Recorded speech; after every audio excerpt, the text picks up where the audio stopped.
தந்தை, மகன், தூய ஆவியானவர் நிறைவாக ஆசீர்வதிப்பாராக. ஆமென். நண்பர்களே, மீண்டுமாய் இந்த சனிக்கிழமை ஆராதனைக்கு உங்களை அன்போடு அழைக்கின்றேன்.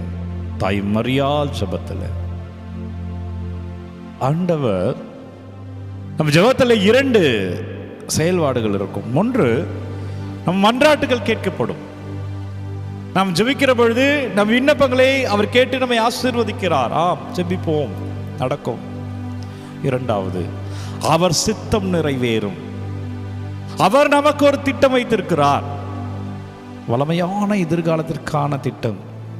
எரேமியா புத்தகத்தில் சொல்வது போல வளமையான எதிர்காலத்திற்கான திட்டத்தை அவர் வைத்திருக்கிறார். நான் ஜெபிக்கிறதெல்லாம் தாண்டி, நம்ம கேட்கறதெல்லாம் தாண்டி அவர் திட்டம் வைத்திருக்கிறார். அது நம்மிடம் வருகிற பொழுது இன்னும் வல்லமையோடு இருப்போம். நம் ஜெபமும் கேட்கப்படும், அவர் சித்தமும் நம்மள நிறைவேறணும். அப்படி இருந்தால் இந்த வாழ்க்கை அபிஷேகம், இந்த வாழ்க்கை வல்லமை, இந்த மகிழ்ச்சியை பற்றி தியானிக்கிறோம். இந்த கடைசி நாளில் இருக்கிறோம். இந்த மகிழ்ச்சி அடைய அப்பாவும் சித்தம் நிறைவேறட்டும். ஆண்டவரே, ஒப்பு கொடுத்து கேட்போம். நன்றி அப்பா. ஆண்டவரே, மை துதிக்கிறோம், மை ஆராதனை செய்கிறோம். ராஜா, இந்த சனிக்கிழமைக்காய் நன்றி. அம்மா, எங்களுக்காக ஜெபிங்க. தாய் மரியாவே, இந்த ஆராதனை எங்களை ஒப்பு கொடுத்து ஜெபிங்களம்மா. எங்களுக்காக மன்றாடுங்கள் தாயே. அன்பர்களே, ஆண்டவரிடம் உங்களை முழுமையாய் அர்ப்பணித்து ஆராதியுங்கள். அப்பாவை ஆராதிக்கிறேன், துதிக்கிறேன் என்று சொல்லுவோம். அன்பர்களே, இது வல்லமை, இது ஆசீர்வாதம். எனவே இன்றைக்கு நற்செய்தியிலே மூலமாக லூக்கா நற்செய்தி 1ஆம் அதிகாரம் 26 to 38 வரை இயேசுவினுடைய பிறப்பும் திருமுழுக்கு யோவானின் பிறப்பு. இன்றைக்கு நற்செய்தியில் இயேசுவினோடும் பிறப்பும் திருமுழுக்கு யோவானின் பிறப்பும் ஒன்று போல தோன்றும், ஆனால் அப்படி அல்ல. திருமுழுக்கு யோவானுடைய பிறப்பு சக்கேரியாவினுடைய வேண்டுதல். சக்கேரியாவினுடைய வேண்டுதல் புனித எலிசபெத்தும் புனித சக்கேரியா வேண்டுதல் கேட்கப்பட்டது. அதனாலதான் சக்கேரியா காட்சி கொடுக்கப்படுகிறது. உன் மன்றாட்டு கேட்கப்பட்டது என்று சொல்லப்படுகிறது. ஒன்று போல தோன்றினாலும் இவர்களுடைய ஜெபம், அது என் குழந்தை வேணும்ன்ற ஜெபம். வாழ்க்கையில நம்ம கேட்கறது நடக்கும்ன்றதுக்கு அடையாளம் புனித சக்கேரியா, புனித எலிசபெத். அவர்கள் வேண்டுதல், அவர்கள் முதிர்ந்த வயதில் ஆண்டவர் அவர்களை தொட்டு அவர் வேண்டுதல் நிறைவேற்றிருக்கிறார். உங்களை விட்டுருவாரா? உங்களை கைவிட்டுருவாரா?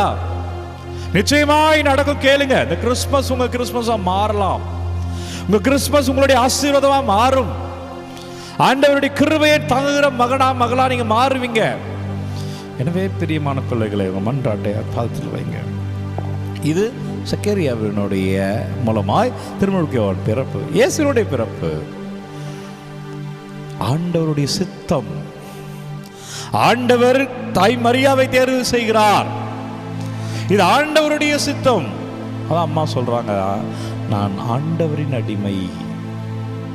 அம்மா சொல்றாங்க, நான் ஆண்டவரின் அடிமை. அம்மா இப்படி கேட்கல, இப்படி ஒரு பிறப்பு வேணும்னு தாய் மரியா ஜெபிக்கல. ஆனால் ஆண்டவரே அன்னை மரியாவை தேர்வு செய்து மங்கள வார்த்தை அறிவிக்கப்படுகிறது. எனவே ஆண்டவருடைய சித்தம். நம்ம எவ்வளோ ஜெபிக்கிறோம் இல்லைங்களா? நமக்காக ஆண்டவர்கிட்ட எவ்வளோ முறையிடுறோம் இல்லைங்களா? ஆண்டவர் நமக்காக சித்தம் வைத்திருக்கிறார். அதை நம்ம ஏற்றுக்கணும். அதை ஏற்றுக்கொண்டால் வளமையான எதிர்காலம். எரேமியா சொல்கிறது, இறைவன் நமக்காக வைத்திருக்கிற திட்டம் வளமையான எதிர்காலத்திற்கான திட்டங்களே அன்றி கேடு விளைவிப்பதற்கான திட்டங்கள் அல்ல. மனுஷன் தானே மனுஷனுக்கு எதிராக கேடு செய்வான். மனிதனா மனிதனுக்கு எதிராக தீங்கு செய்யலாம். எல்லாரும் செய்யறாங்கன்னு சொல்லல, ஆனால் பெரும்பாலும் அப்படிதான் நடக்கிறது. வாழ்க்கையில பார்க்கிறோம்ல.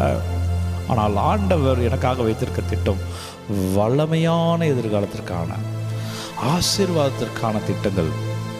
அப்பா உங்க சித்தத்தை எனக்கு வெளிப்பாடு தாங்க. ஆண்டவரே, நான் உங்க சித்தப்படி வாழணும்னு ஜெபிங்க. அது இன்னும் ஆசீர்வாதத்தை கொடுக்கும். நீங்க ஜெபிக்கிறது நடக்கும். அதை காட்டிலுமே அவர் நமக்காக வைத்திருப்பதை நம்ம பிடிச்சிட்டோம்னா அதை விட வல்லமை இல்லைங்க. அதை விட ஆசீர்வாத வாழ்க்கையில் பெருசா நமக்கு இருக்காது.